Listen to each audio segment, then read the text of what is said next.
প্রিয় গ্রাম পুলিশ ভাই বোনেরা, আসসালামু আলাইকুম। আশা করি মহান আল্লাহ রাব্বুল আলামিনের অশেষ রহমতে আপনারা সকলে ভালো আছেন।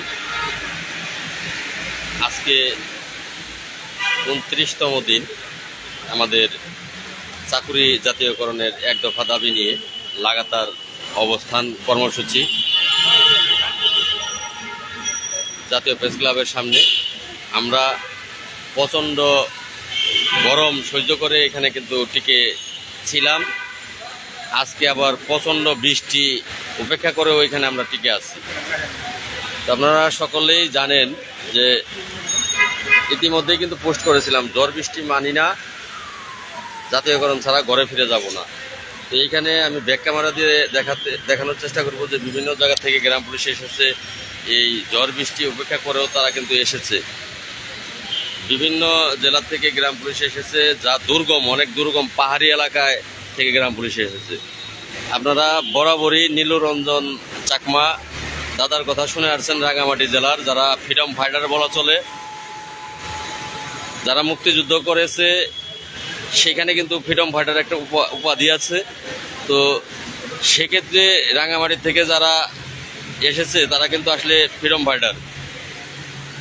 তারা বরাবরই জাতীয়করণের দাবিতে যত প্রকারের যুদ্ধর প্রয়োজন আছে, অর্থনৈতিক থেকে শুরু করে রাজপথে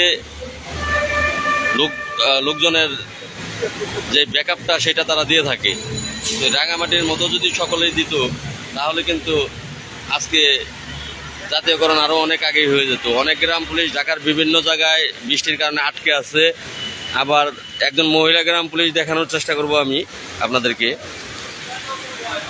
এই মহিলা গ্রাম পুলিশ যেখান থেকে এসেছে তিনি কিন্তু ইতিপূর্বেও সুনামগঞ্জ জেলা থেকে বাংলাদেশের লাস্ট বর্ডার জাতীয়করণের দাবি আদায়ের লক্ষ্যে সুনামগঞ্জ জেলা থেকে এই 3 দিন তিনি অবস্থান এখানে করে গিয়েছেন। তখন প্রচণ্ড গরম ছিল, অসহ্য গরম ছিল, সহ্য করার মতো না।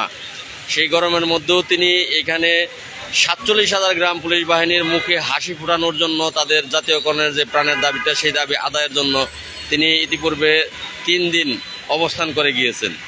তিনি জীবনের প্রথম ঢাকা এসেছে, আর তার ঢাকা জীবনের প্রথমে এসেছে একটা উদ্দেশ্যে, সেটা 47,000 গ্রাম পুলিশের জাতীয়করণের উদ্দেশ্যে।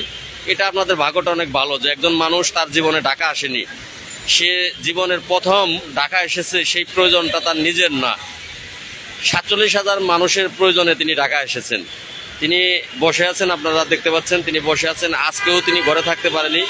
তিনি 47,000 গ্রাম পুলিশ বাহিনীর জাতীয়করণের দাবিতে সাংবাদিক সম্মেলনের কথা জানতে পেরে তিনি কিন্তু আর ঘরে বসে থাকতে পারেনি, তিনি কিন্তু ঢাকা চলে এসেছে। একজন মহিলা মানুষ, স্বাভাবিক রাস্তায় চলাচল, বিভিন্ন সমস্যা থাকে একজন মহিলা মানুষের। রাত্রিবেলা পুরুষ মানুষ আমরা যারা আছি তারা রাত্রিবেলা যেখানে সেখানে কিন্তু আমরা ঘুমাতে পারি, থাকতে পারি, দাঁড়িয়ে থাকতে পারি। কিন্তু একজন মহিলা মানুষ রাত্রিবেলা থাকতে গেলে সমস্যা। তো সেই মহিলা মানুষ আপনাদের কারো বোন, কারো মা। তো সেই মহিলা মানুষ কিন্তু ঘরে বসে রয়নি জাতীয়করণের দাবিতে। এই প্রচণ্ড সিগন্যাল দশে আছে এই ঝড় বৃষ্টির তুফানের, সেই সিগন্যাল তিনি কিন্তু সেই সিগন্যাল দেখেনি। তিনি জাতীয়করণের দাবি নিয়ে আজকে ঢাকাতে তিনি অবস্থানে আছে। যারা আমরা পুরুষ, এটা আমাদের জন্য লজ্জাজনক একটা বিষয়। যারা পুরুষ হয়ে ঘরে বসে থাকি, জাতীয়করণের দাবি অন্য কেউ আদায় করে দেবে, এটা আমাদের জন্য একটা লজ্জাজনক ব্যাপার। তো যাই হোক, যেহেতু বৈরী আবহাওয়ার কারণে আজকে এখানে লোক অনেক হওয়ার কথা ছিল। ভোলা জেলা থেকে অনেক লোক আসার কথা ছিল, বরিশাল থেকে আসার কথা ছিল। যেসব এলাকা থেকে আসার কথা ছিল সেই সব এলাকা এখন বিপদ সংকেতের মধ্যে আছে। তো যেই কারণে তাদের বাড়িঘরের বউ ছেলে মেয়ে যারা আছে তাদের সেফটির বিষয় আছে, তো তারা আসতে পারেননি। আমরা পরবর্তীতে আজকে সাংবাদিক সম্মেলন করব। আমাদের সাংবাদিক সম্মেলনের সময় সকাল 11 ঘটিকা। এখানে ডিএমপি কমিশনারেরও ডিএমপি পুলিশের সাংবাদিক সম্মেলন আছে, তাদের একটি মানববন্ধন আছে। এখানে দেখানোর চেষ্টা করব। আপনারা হয়তোবা দেখতে পাচ্ছেন ওইখানে ডিএমপির লোকজন দাঁড়ানো আছে। তো তাদের কর্মসূচিটা শেষ হলে আমরা আমাদেরটা শুরু করব। আপনারা সকলেই দোয়া করবেন। এখানে বিরোধিতার কিছু নাই, এখানে জাতীয়করণ হইলে প্রত্যেকেই বেঁচে যাবেন, আপনারা প্রত্যেকেই বেঁচে যাবেন। জাতীয়করণ হইলে আজকে যে বিরোধিতা করতেছেন সেও তার চাকরিটাও কিন্তু জাতীয়করণ আওতায় হইলে আপনিও বেঁচে যাবেন, কিন্তু আজকে হয়তো বা বিরোধিতা করতেছেন। বিরোধিতা মানুষ করে, কিন্তু এই যে নিজের ভাগ্যের সাথে আপনারা বিরোধিতা করেন, এটা ঠিক না।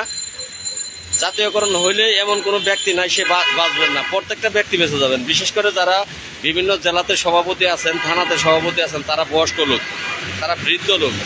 জাতীয়করণ হইলে সবচেয়ে লাভবান হবেন আপনারা, কারণ এই চাকরিটা সরকারি হইলে আপনারা এই শেষের জীবনটা এখান থেকে অবসরে চলে যাবেন, কেউ 6 মাস পরে, কেউ 1 বছর পরে, কেউ 2 বছর পরে। আপনারা অবসরে গিয়ে তখন 2-4টা ডাল ভাত খেয়ে বাঁচার মতো অবস্থা আপনাদের হবে। তো লাভ কাদের? লাভ সবচেয়ে বেশি আপনারা যারা বৃদ্ধ, যারা জেলা সভাপতি, থানা সভাপতি আছেন, আপনাদের। আমি জানি না যে আপনারা কোন অর্থে, কোন লাভে আপনারা এই জাতীয়করণের বিরোধিতা করেন, এখানে লোকজন আসতে দেন না, আপনারা নিজেরা আসেন না, লোকজনকে না বলেন।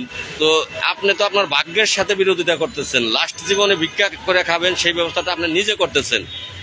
মহান আল্লাহ রাব্বুল আলামিন বলেছেন, ভাগ্য পরিবর্তনের চেষ্টা বান্দাকে নিজের করতে হয়। কোনো বান্দা যদি ভাগ্য পরিবর্তনের চেষ্টা সে করে, মহান আল্লাহ রাব্বুল আলামিন 1 বার 2 বার 3 বার, 3 বারের কালে তার ভাগ্য পরিবর্তন করে দেয়। প্রথম হয়তো বা দেয় না, পরীক্ষা নেয় যে ওর পরীক্ষা করে দেখি যে কতটা পারে। দ্বিতীয়বারও দেয় না, তৃতীয়বার আল্লাহ নিরাশ করে না, তার ভাগ্য পরিবর্তন করে দেয়। আজকে 29 দিন যাবৎ এখানে যে অবস্থান কর্মসূচি চালিয়ে যাচ্ছি, জাতীয়করণ যদি নাও হয়, এটা গ্রাম পুলিশের ইতিহাসে লিখে রাখতে হবে যে জাতীয়করণের দাবি নিয়ে কোনো নেতা আপনাদের এই পর্যন্ত লাগাতার এত অবস্থান ঢাকাতে বসে রয়নি। জাতীয়করণ না হলেও মনের ভিত্তি যারা মনুষ্যত্ব আছে তারা এই কথাটা বলতে হবে যে লাল মিয়া তার তরফ থেকে চেষ্টা করেছে যথেষ্ট পরিমাণের। এখন আপনারা যদি না আসেন সেক্ষেত্রে আমার কিছু করার নাই। এখানে সাকসেস হওয়া কোনো ব্যাপার না, 7 দিনে সাকসেস হওয়া যায়। জনবল লাগে, লোক লাগে।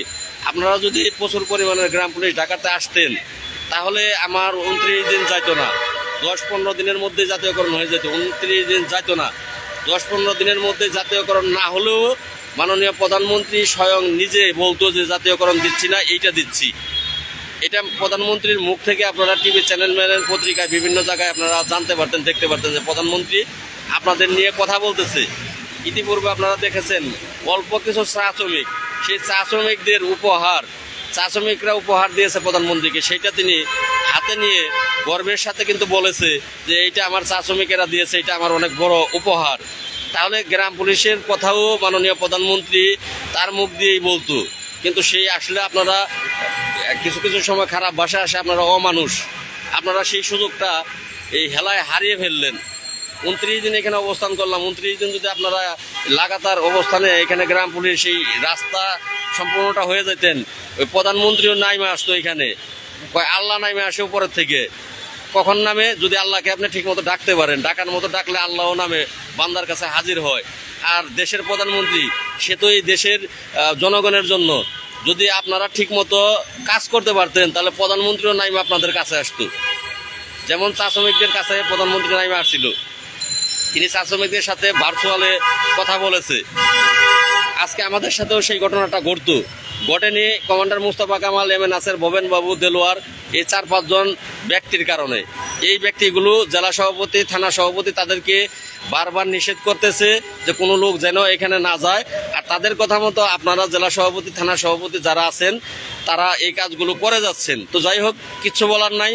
আমরা যারা ইয়ং জেনারেশন আছি, যারা এখানে যুদ্ধ করতেছি, আমি ইচ্ছা করলে রিক্সা চালাইয়া এই ঢাকাতে রিক্সাও যদি চালাই আমি দিনে 1000 টাকা কামাতে পারবো, কিন্তু আপনার শরীরে সেই ক্ষমতাও নাই, সেই শক্তিও নাই, এখন আপনি কামাইতে পারবেন না।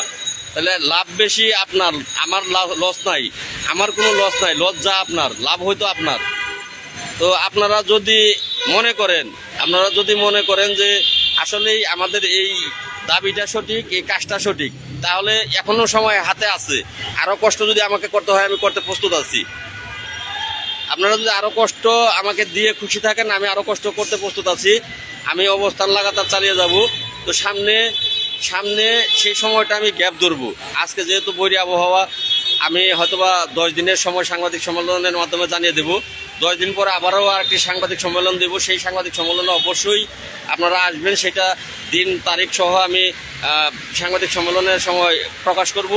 সেই দিন আপনারা ঢাকাতে আসবেন। আর এখানে অবস্থানও চালিয়ে যেতে হবে, এতদিন যাবত যেভাবে চালিয়ে যাচ্ছি এটাও ছাড়া যাবে না। অবস্থানেও আপনারা প্রতিদিন এখানে প্রত্যেকটা থানা থেকে একজন করে গ্রাম পুলিশ চলে আসবেন। একজন করে চলে আসলে এখানে 400-500 গ্রাম পুলিশ হয়ে যাবে। এই অবস্থানটাও ধরে রাখতে হবে। তো যাই হোক, সকলে ভালো থাকবেন। ঢাকার আশেপাশে যারা আছেন, যারা ঢাকায় ইতিমধ্যে ঢুকে গেছেন, তারা একটু কষ্ট করে, যদি 2 টাকা বেশিও খরচ যায়, আপনারা একটু আসার চেষ্টা করেন স্পটে, জাতীয় প্রেস ক্লাবের সামনে আপনারা আসার চেষ্টা করেন। অনেকেই কমলাপুর আছেন, বিভিন্ন জায়গায় আছেন, আমার সাথে ফোনে কথা হচ্ছে। আপনারা একটু কষ্ট হলেও, বৃষ্টিতে ভিজে হলেও চলে আসেন, কারণ 11টায় আমরা এখানে থাকবো। জিএমপির বিষয়টা শেষ হলে আমরা কথা শুরু করব। ধন্যবাদ, সকলে ভালো থাকবেন। সকলে একটি করে শেয়ার দেবেন। যদি আপনার বাক্য পরিবর্তন চান, শেয়ার আমার জন্য না, আপনার জন্য, সকলে জানার জন্য একটি করে শেয়ার দেবেন এবং আমার সাথে থাকবেন। আপনার হাতটাকে শক্তিশালী করবেন, আপনার বাক্য পরিবর্তন করবেন। জয় বাংলা, জয় বঙ্গবন্ধু, জয় হবে 47,000 গ্রাম পুলিশ সদস্যদের। আসসালামু আলাইকুম।